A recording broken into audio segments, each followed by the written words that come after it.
It's me, Gabagoo Life, welcome. It's me, Gabagoo Life, welcome. It's me, Gabagoo Life, welcome. It's me, Gabagoo Life, welcome. That's my opinion! Welcome back to a series. Hi everyone, it's me, your host Gabagool. It's my life. Hi. This is one more episode and we're finished with this series. Oh, incredible. Thank you so much for tuning in.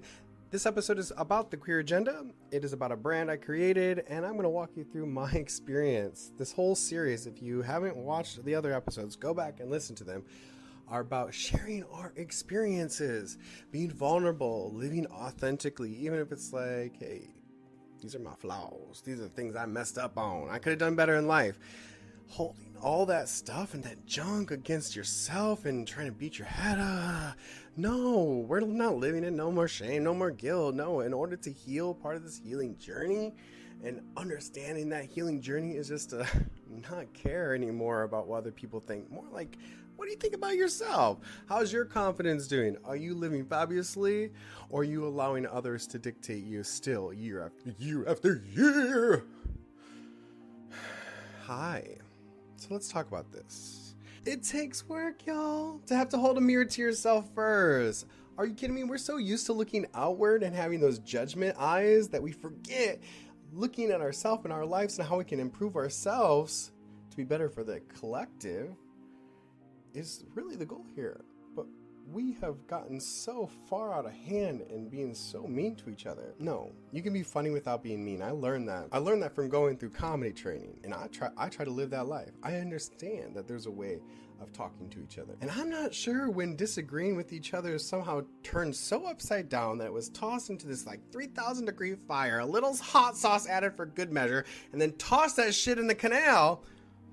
I don't know where the energy came from, but we forget that the people that we are having so much anger towards are queer and trans individuals. What? No. Now this is a good time to stop and remind you, please don't litter and spay and neuter your pets. When I recall this whole experience centered around the queer agenda made me feel overall, I had to have some empathy on the fact that queer and trans people have been bullied. We just have. And now I see the same people who have been bullied also being bullies to each other. There's no hierarchy. There's no one person or identity is somehow greater than the next. And if you disagree with this next statement that we can't create space for all, then we're actually staying in that anger. And growth happens when you create space easily. That's how I feel. It's interesting to me when we want to scream inclusion and we want people of society to see us, yet we are doing our own exclusion. I think the way we rise as one is we stop trying to step on each other's shoulders and we start lifting each other up. Everybody. And not just people that agree with you and not just people who you know and who you like and who you don't like. Everybody. That's what's so complex about our community is we don't do that. And we have so many different identities and we're invalidating each other's identities. And it's wild to me because we can do better. We can communicate better. We can ensure that people are heard and also validated and also respected. And criticism does happen.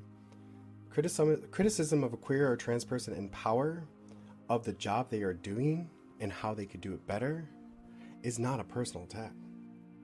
Personal attacks are if someone were to